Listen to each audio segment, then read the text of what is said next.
আজকে আমরা দেখব যে নারদ মুনির কিভাবে এরকম ইমমর্টাল হলেন এবং কি কি ইনস্ট্রাকশন দিলেন নারদ মুনি আমরা ইমমর্টাল হওয়ার জন্য। তো আমরা ব্যাসদেবকে কারা কারা চিনি? ব্যাসদেবকে চিনো? কে ব্যাসদেব বলো? ব্যাসদেব কে? হ্যাঁ, কে বলতে পারে ব্যাসদেবকে? হ্যাঁ, সত্যবতীর ছেলে ব্যাসদেব। Very good. কেমনে জানো? মহাভারত থেকে জানো। Very nice. ব্যাসদেব হচ্ছে পরাশর মুনির পুত্র, রাইট? এবং সত্যবতীর ছেলে। এবং ব্যাসদেব হচ্ছে সমস্ত বৈদিক শাস্ত্রের প্রণেতা। যদি আমরা বলি সমস্ত বৈদিক শাস্ত্র বলতে গেলে almost all the scriptures he actually written it in scripture. এর আগে আমাদের এটা ছিল শ্রৌত পন্থা, শ্রৌত আমরা শুধু শুনতাম। কিন্তু কলিযুগের মানুষের কথা চিন্তা করে ছিল ব্যাসদেব এই কলিযুগের মানুষের শর্ট মেমোরির কথা চিন্তা করে তিনি কি করলেন? লিখলেন। আর তিনি কি লিখলেন? মূলত বেদও ছিল শ্রুতি। বেদের নাম কি আরেকটা? শ্রুতি। কেন বেদের নাম হইল?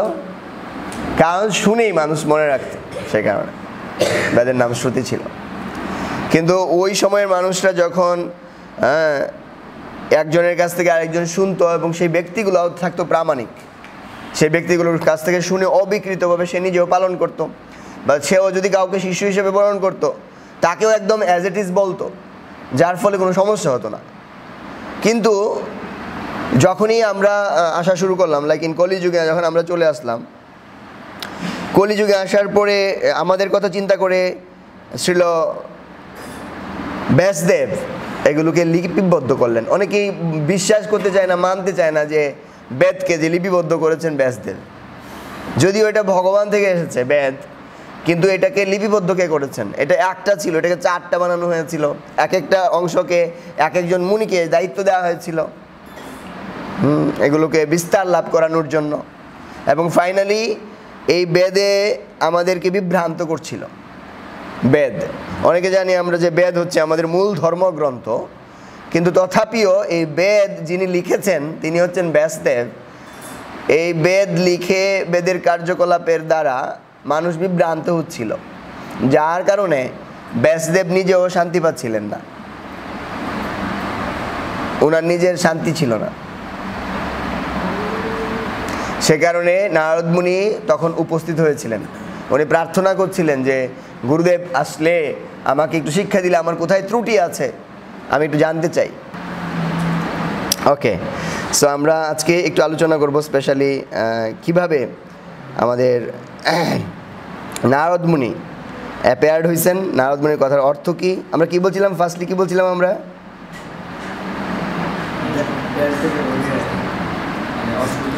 হ্যাঁ, ব্যাসদেব অসন্তুষ্ট ছিলেন। এবং মহাভারতের কথা বলছিলাম যে মহাভারতে একই রকম ঘটনা। মহাভারত যুদ্ধের আগে ওই সময়ের শ্রেষ্ঠ ধনুর্ধর কি নাম? অর্জুন।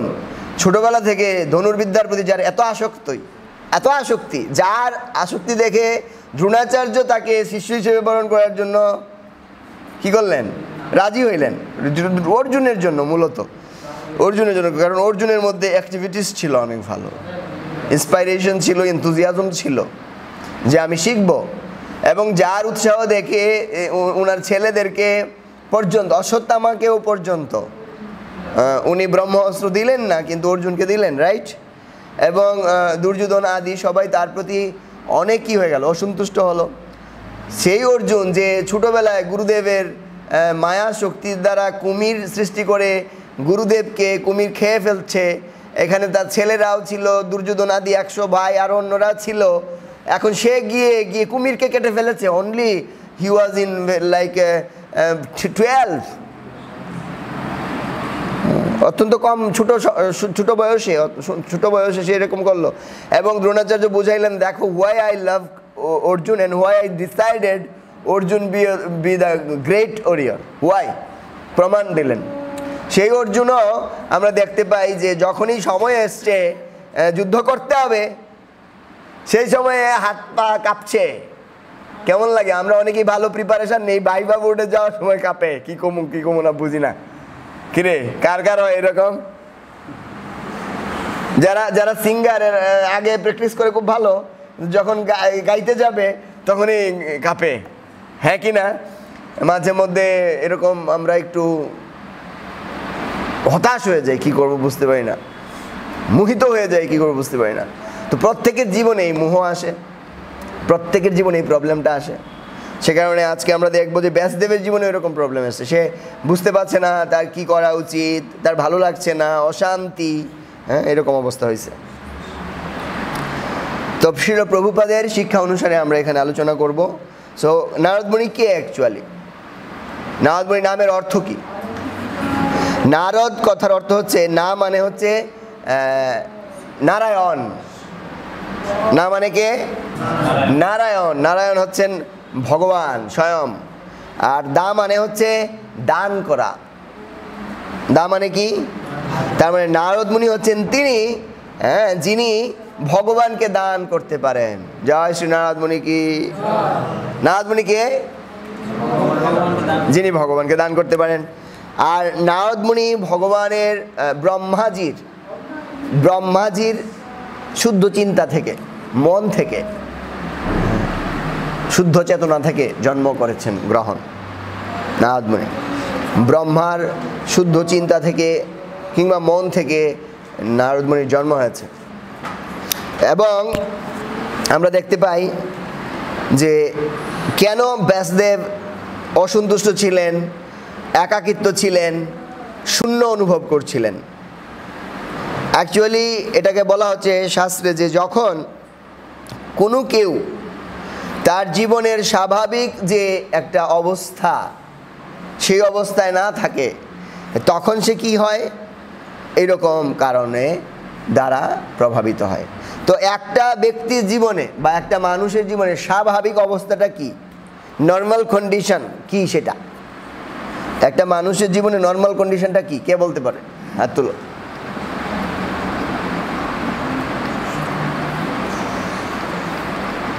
একটা মানুষের, তাকে বলা যাবে স্বাভাবিক মানুষ। কখন একটা মানুষকে স্বাভাবিক মানুষ বলা যাবে? হ্যাঁ, চাপ মুক্ত থাকা। Very good. আর কে বলবে? ভালো থাকা। ওকে, স্যাটিসফাই থাকা। ওকে, আর কে?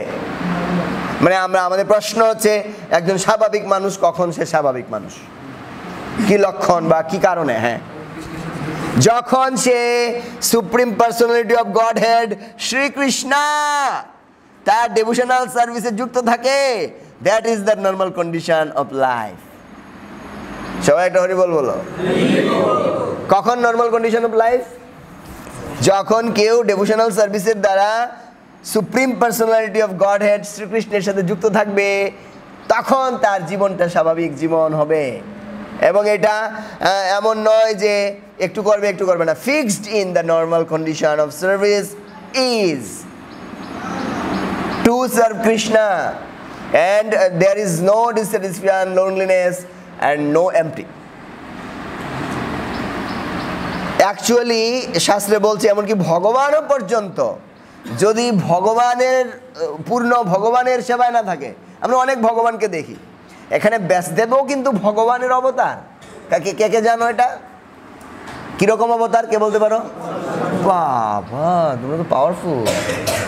ভগবান হচ্ছেন ব্যাসদেবের পটেনশিয়াল ইনকার্নেশন, শক্তাবেশ অবতার, শক্তাবেশ ভগবানই। এমনকি আমরা কি জেনারেল নীতি পাই? What is the general principle from the teaching? Teaching is that even Lord not become happy if he does not serve the source or supreme Lord. যদিও ব্যাসদেব ছিলেন ভগবানের শক্তা আবেশ অবতার, তথাপিও ব্যাসদেব যদিও ভগবান শ্রীকৃষ্ণের মহিমা করেননি, শুধু মানুষকে কর্ম এবং জ্ঞান শিখিয়েছেন, সেজন্য তিনি ছিলেন ডিসস্যাটিসফাইড, তিনি ছিলেন লোনলি, তিনি ছিলেন MT.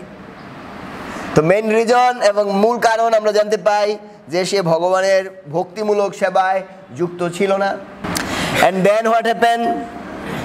No one can be happy even Lord not be happy. So such powerful that devotional service is. সেটা খুব গুরুত্বপূর্ণ আমাদের জন্য। তো একটা রোগীর ট্রিটমেন্ট কখন নেওয়া যায়? যখন রোগীটা বুঝে যে আমি অসুস্থ, রাইট? হ্যাঁ, একজন যদি বুঝেই না আমার কোনো রোগ আছে না রোগ নাই, তাহলে আমরা কি করে তাকে সাহায্য করতে পারবো? তোমাকে তাকে বুঝতে হবে যে আমার কিছু ডিজিজ আছে। So actually when treatment takes place, when someone think I am a patient, আমি একটু অসুস্থ আছি, আমার একটু সাফারিংস আছে, তখন না তাকে হেল্প করা যায়। তো শ্রীমদ্ ভাগবতমের প্রথম স্কন্ধের ৫ম অধ্যায়ের ২ নং শ্লোকে নারদ মুনি বলছেন ব্যাসদেবকে, ব্যাসদেব আসছেন নারদ মুনিকে ট্রিটমেন্ট নিতে, যে গুরুদেব আমি না অসন্তুষ্ট, আমি না খুব একাকিত্ব ফিল করছি, আমার হৃদয়টা শূন্য শূন্য লাগছে, কেন? নারদ মুনি তার সিমটম দেখে তাকে ট্রিটমেন্ট করছেন এবং বললেন তোমার রোগের নাম হচ্ছে কি রোগ? ভবরোগ। কেমন জানো? হ্যাঁ, ভবরোগ, যে রোগের দ্বারা আমরা সবাই আক্রান্ত। Bodily concept, we are thinking that body is self, দেহ আত্মবুদ্ধি। এই দেহটাকে আমি নিজে মনে করছি, আমি ভাবছি আমি এই দেহ, দেহ আত্ম, প্রভুপাদ ইউজ করেছেন দেহ আত্মবুদ্ধি। আত্ম মানে নিজে, দেহটাকে আত্মা ভাবছি। What is not really, what is illusion? That body is made by 5 things: ভূমি অপ অনল বায়ু, ভূমি অপ অনল বায়ু, ভূমি অপ অনল বায়ু, খম খম, ভূমি অপ অনল বায়ু খম, মাটি পানি বায়ু অগ্নি আকাশ। তো সে কারণে উনি বলছেন are you satisfying by identifying with the body or the mind as objects of the self? কে বলছেন এই কথা? নারদ মুনি। যে তুমি কি স্যাটিসফাই নিজেকে দেহ ভেবে এবং নিজেকে মন ভেবে? এবং বডিলি কনসেপ্টটা হচ্ছে সবচেয়ে গুরুত্বপূর্ণ। বডিলি কনসেপ্ট, আমরা আমাদের বডিলি কনসেপ্ট ছাড়তে না পারলে আমরা কখনো স্যাটিসফাই হতে পারবো না, কখনোই না। এটা কোথাও না, কোনো পর্যায়ে তুমি ম্যাটেরিয়ালি আর স্পিরিচুয়ালি কখনোই তুমি সুখী হতে পারবে না। হ্যাঁ, তো নারদ মুনি তাকে বলছেন যে আপনি কেন নিজেকে কিছু করেননি বলে চিন্তা করছেন প্রভু? নারদ মুনি একটু একটু ইনসাল্টের মতোই তাকে করছেন, কিন্তু আবার এটা ইনসাল্টও না, এটা অ্যাকচুয়ালি উনি সম্মানও দিচ্ছেন ব্যাসদেবকে। ব্যাসদেবকে উনি অনেক প্রেজ করছেন, পরে আমরা একটু দেখবো ব্যাসদেবকে প্রেজ করছেন। তো কখন একজন আসলে গুরুর কাছে যায়? যখন সে নিজে ফেল হয়, নিজের চেষ্টায় যখন দেখে ব্যর্থ হয়ে গেছে, তখন সে বুঝতে পারে যে না আমি ডিজিজড ব্যক্তি। যখন কেউ মেটেরিয়ালি একটু সাকসেস থাকে তখন পাপ টাফ, একটু গর্ববোধ থাকে, কিন্তু এই পৃথিবীর নিয়মই হচ্ছে যতই তুমি নিজের চেষ্টায় গর্ববোধ পজিশনে যেতে চাও, ইউ উইল বি ফেইলর। নিজের চেষ্টায় কখনো কোনো কোথাও সাকসেসফুল হওয়া যাবে না। তো যদি কেউ সত্যিকার অর্থেই নিজেকে এই অবস্থা থেকে মুক্ত করতে চায় সত্যিকার অর্থে, তখন সে ভগবানকে পায় বা ভগবানের শক্তিকে পায়।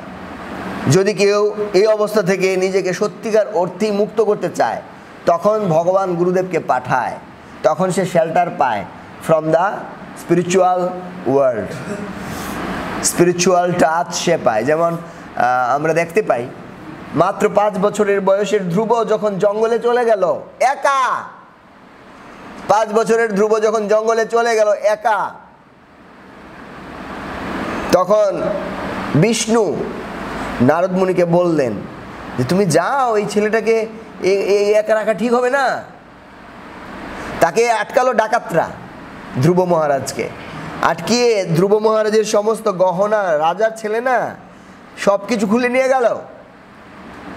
ভূমিদেবীকে দিয়ে তাকে সেভ করিয়েছেন ভগবান, বসুন্ধরাকে দিয়ে সেভ করিয়েছেন ডাকাতদের কাছ থেকে।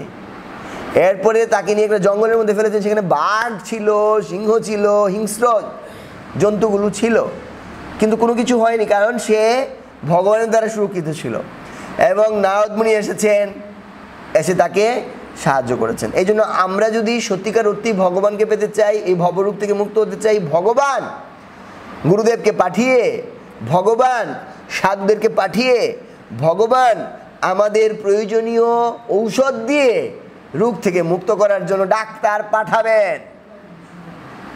এই যে দেখুন, আমরা এখানে দেখতে পাই গীতায়ও, শ্রীমদ্ ভগবদ গীতায় 2nd চ্যাপ্টার 7 নং শ্লোকে আমরা দেখতে পাই অর্জুন শরণাগত হলেন। এই জন্য ব্যাসদেবও শরণাগত হলেন নারদ মুনির, অর্জুন শরণাগত হলেন কৃষ্ণের। সো যখন কেউ তার নিজের ভুলটা বুঝতে পারে, সেটাই হচ্ছে খুব ভালো পজিশন। এক কথায় সে মুক্ত হয়ে গেছে। যখন কেউ তার নিজের ভুল বুঝতে পারে, এক কথায় সে কি হয়ে গেছে? কি হয়ে গেছে? এই রোগ থেকে বা এই সমস্যা থেকে মুক্ত হয়ে গেছে। সেকেন্ড কথায়, 2 কথায় কি হবে? 2 কথায় হচ্ছে যে সে মুক্ত হতে পারবে না আনলেস সে একটা ভালো ডাক্তারের কাছে না গেছে। যখন কেউ তার রোগকে বুঝে আমি রুগী, এর অর্থ হচ্ছে সে অর্ধেক মুক্ত। আর অর্ধেক মুক্ত কখন হবে সে? যখন সে একজন পারফেক্ট ডাক্তারের কাছে যায়। আর যখন একজন ব্যক্তি রোগ বুঝে একজন পারফেক্ট ডাক্তারের কাছে যায়, এর অর্থ হচ্ছে সে ভালো হয়ে গেছে। বুঝা গেল না? গেল না?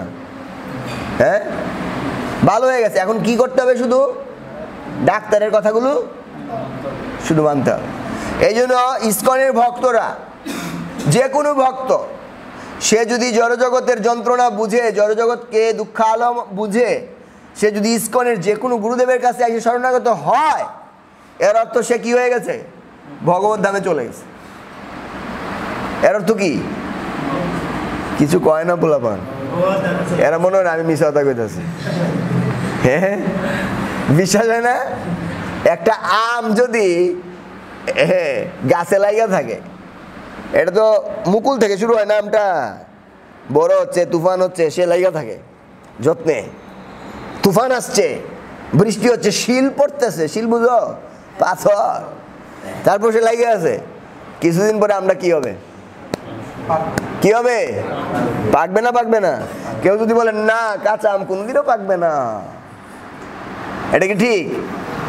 সুতরাং ইসকনের সাথে যদি কেউ লাগিয়া থাকে ঝড়ে, তুফানে, বাতাসে, শিলে, একদিন সে পাকবে এবং ভগবত ধামেও যাবে। উপদেক্ষন্তিতে জ্ঞানম জ্ঞানীন তত্ত্বদর্শিন। একজন সিরিয়াস ডিসাইপল, ডিসাইপল কথার অর্থ কি? শিষ্য। কোত্থেকে আসছে শব্দটা? ডিসিপ্লিন। ডিসিপ্লিন মানে কি? নিয়মানুবর্তিতা, শৃঙ্খলা, রাইট? সো একজন ডিসাইপলের কি থাকবে? হ্যাঁ, বাংলা শব্দটাও খুব গুরুত্বপূর্ণ। শাসন থেকে আসছে শিষ্য।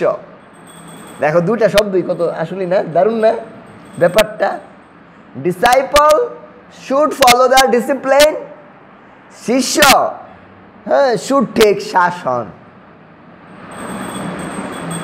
সেই জন্য আমাদেরকে দেখতে হবে একজন প্রকৃত ভক্ত বা শিষ্যের যোগ্যতা হচ্ছে সে শরণাগত হতে হবে এবং সে বিশ্বস্ত থাকতে হবে, বা তার বিশ্বাস থাকতে হবে তার গুরুদেবের প্রতি। এবং সে এমন নয় যে কিছু কিছু আছে ফেক মানুষ, সামনে সামনে বলে পরে গিয়ে করে না, রাইট? এরকম না, ট্রু হতে হবে, ট্রু। যেমন আমরা এখানে দেখতে পাই ব্যাসদেব নারদ মুনির প্রশংসা করছেন যে আপনি ব্রহ্মার পুত্র, আপনার জ্ঞান অসীম, আপনি হচ্ছেন চন্দ্র এবং সূর্যের মতো, আপনি হচ্ছেন বাতাস এবং সূর্যের মতো। কেন বলছেন এই কথা? কে বলতে পারে কেন বলছেন এই কথা? নারদ মুনিকে বাতাস এবং সূর্যের মতো কেন বলেছেন? জুড়ে বলো। হ্যাঁ,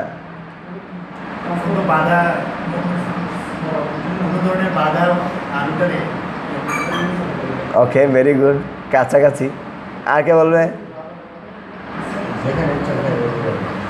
এয়ার বলা হয়েছে এই জন্য, বায়ু বলা হয়েছে এই জন্য নারদ মুনি যেখানে ইচ্ছে সেখানে যেতে পারে, বায়ুর থেকেও বেশি বেগে। আর সূর্য বলা হয়েছে এই জন্য, কারণ সূর্য যখন প্রেজেন্ট থাকে কোনো অন্ধকার থাকে না। তো সমস্ত জীবের হৃদয়ে প্রবেশ করে এই হৃদয়ের সমস্ত অন্ধকার কে দূর করতে পারে? নিমিষেই নারদ মুনি দূর করতে পারে। এই জন্য নারদ মুনিকে ব্যাসদেব বলছে যে আমার হৃদয়ের অন্ধকারটা দূর করুন, কৃপা করে আপনি দূর করুন। এই জন্য নারদ মুনিকে ট্রুলি গ্লোরিফাই করতেছেন ব্যাসদেব। এমন নয় যে সে এমনি করছে, ট্রুলি, এবং সেগুলো সে অনুভব করেছে। বলছে আপনি সূর্যের মতো এবং বাতাসের মতো, কারণ আপনি যে গুণ পেয়েছেন ব্রহ্মা পুত্র হিসেবে ভগবানের কাছ থেকে, আপনি ট্রান্সেন্ডেন্টাল মেসেঞ্জার ভগবানের, এবং এমন জায়গায় যেতে পারেন ভগবানের মতোই যেতে পারেন, যে কোনো জায়গায়, ব্রহ্মাণ্ড থেকে ব্রহ্মাণ্ড, নিমিষে নিমিষে। এবং এখানে বলা হচ্ছে যে অলমোস্ট লাইক সুপার সোল, আপনি পরমাত্মার মতোই প্রায়, ভগবানের মতোই প্রায়। এই জন্য আপনি আমার মধ্যে কি সমস্যা আছে খুঁজে বের করুন, কারণ আপনি সমর্থ আমাকে এই সমস্যা থেকে, আমার ডিফিসিয়েন্সি থেকে আমাকে মুক্ত করার জন্য। আপনি একমাত্র যোগ্য ব্যক্তি হিসেবে আমি মনে করি। এখন আপনি যদি আমাকে কৃপা করেন তাহলে আমি মুক্ত হতে পারবো। আর কিভাবে একজনকে মুক্ত করা যায় এখানে আমরা দেখতে পাই। অনেকে ভাবে মোটিভেশন করবে, কাউকে মোটিভেশন করবে, এটা এখন একটা ফেমাস হয়ে গেছে, ফেমাস মোটিভেশনাল স্পিকার। কালকে আমাকে কে প্রশ্ন করছিল, কালকে ভক্তিশাস্ত্রী ক্লাসে একজন বলছিল, দীনেশ্বর নিতাই রাম, বলছে প্রভু এখন তো বর্তমান শিক্ষায় মনকেও ভালো করে। আমি বলছি মনকে বর্তমান শিক্ষায় ভালো করে না, কিছুদিনের জন্য ভালো হয়, একটু সময়ের জন্য ভালো হয়, আবার প্রবলেমে পড়ে আবার মন এরকম হয়ে যায়। তো কোনো মোটিভেশনে কাজ হবে না, কোনো ইকোনমিক্যাল ডেভেলপমেন্ট, যে কোনো ধর্ম, তারপরে ইন্দ্রিয় তৃপ্তি, তারপরে দাসত্ব, এগুলো করা যাবে না। প্রিচিং মানে হচ্ছে, প্রচার করা মানে হচ্ছে কাউকে তার ডিফিসিয়েন্সি থেকে, তার ফ্রাস্ট্রেশন থেকে, তার ডিজিজ অবস্থা থেকে মুক্ত করার জন্য একমাত্র একটা কথাই দরকার। কি কথা সেটা? কৃষ্ণ কথা। কি কথা দরকার? সমস্ত জীবের সমস্ত দুঃখের নিরসন হবে একটা কথায়। কি কথা? সমস্ত জীব সমস্ত বিপদ থেকে মুক্ত হবে একটা কথা। কি কথা? যায় সকল বিপদ ভক্তি বিনোদ, বলেন যখন ও নাম গাই, যায় সকল বিপদ।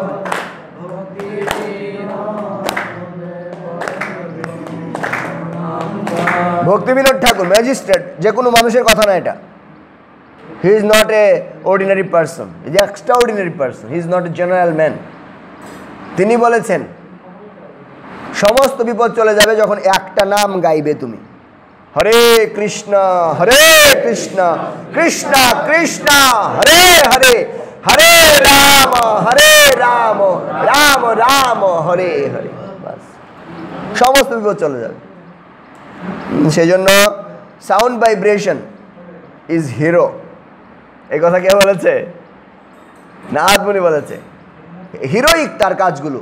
একটা হিরো মানে কি, দেখবো যে 10টা মানুষকে নাক মুখ ফাটাইয়া, বাপ রে বাপ, হ্যাঁ কি না? সে অ্যাকচুয়ালি রিয়েল হিরো হচ্ছে কি জানো? ম্যাটেরিয়াল ওয়ার্ল্ডের রিয়েল হিরো হচ্ছে transcendental sound vibration. Real hero, তার কাজগুলো ডাইনামিক, হিরোইক কাজ, sound vibration. Because you became a doctor after hearing the sound of medical science. You became a ukil or advocate after hearing this only. That hearing only the things what can change the position of the everyone. তুমি তো doctor হইলা, কেমনে হইলা? ডাক্তারদের কথা শুনতে শুনতে শুনতে ডাক্তার হয়ে গেল। বুঝো কথা আমার? বোঝা যাচ্ছে না? যাচ্ছে? বাহ বাহ, দারুণ। সো আমরা আজকে বেশি কন্টিনিউ করবো না, 7:30 হয়ে গেছে, 7:30 শেষ করবো। ডেইলি আমরা একটু একটু করে এই কয়েকদিন ধরে গীতা শিখবো পদ্মবাবুর কাছ থেকে। আর আমি নারদ মুনি এবং ব্যাসদেবের কিছু আলোচনা তোমাদের সাথে আমি করব বলে মনে হচ্ছে। কেমন লাগবে? ভালো। ওকে, সো আজকে আমরা এখানে শেষ করবো। Sound vibration is hero. Why? Because এটা তোমাকে হিরো বানাচ্ছে, রাইট? কি যেন একটা ইয়ে আছে না, বিসিএসে যে হিন্দু ছেলেটা যে এখন মোটিভেশন ক্লাস দেয় বিভিন্ন জায়গায় গিয়ে, সুশান্ত। সো সে গিয়ে ইয়ে করে কিছু মোটিভেশনাল ক্লাস টাস আমি দেখি, তার ভিডিও দেখলাম মাঝে মধ্যে। তো এইরকম এই মোটিভেশন ক্লাস যাই বলো ভালো, not bad, but the thing is the highest result you can get by hearing from Krishna and his devotee like Narada Muni. Real বেনিফিটের জন্য শ্রীল প্রভুপাদ কেন তার সবগুলো রেকর্ড, ইভেন শব্দটাও রেকর্ডিং হয়েছে অডিও রেকর্ডারে, শ্রীল প্রভুপাদ করেছেন। কেন? প্রভুপাদ জানেন যে এই রেকর্ডিংয়ের কি দায়িত্ব, কত ভালো, এটা কত powerful. Even it is not hearing from the live person, Srila প্রভুপাদের রেকর্ড কৃষ্ণ নাম জপ লেকচার শুনলে কেমন লাগে? অনেক ভালো লাগে। Even it is like record by the machine, still the sound is so powerful. তুমি একটা খারাপ শব্দ শুনে খারাপ জিনিসের দিকে প্রভাবিত হতে পারো, হ্যাঁ কি না? আবার একটা ভালো শব্দ শুনে সেটার দিকেও প্রভাবিত হতে পারো, হ্যাঁ কি না? নারদ মুনি, হ্যাঁ, আমরা দেখতে পাই শুধুমাত্র কয়েকটা শব্দ শুনেছিল। কার কাছ থেকে? চাতুর্মাস্যকারী ব্রাহ্মণদের কাছ থেকে, রাইট? এই কয়েকটা শব্দ তাকে পুরা ট্রান্সেন্ডেন্টাল মেসেঞ্জার বানিয়ে দিয়েছে, হ্যাঁ কি না? সো অ্যাকচুয়ালি আমাদের এটা বুঝতে হবে, আমরা কখনো একা কিছু করতে পারি না, একা কিছুতে সাকসেস হতে পারি না। আমাদের দরকার হচ্ছে সঙ্গ।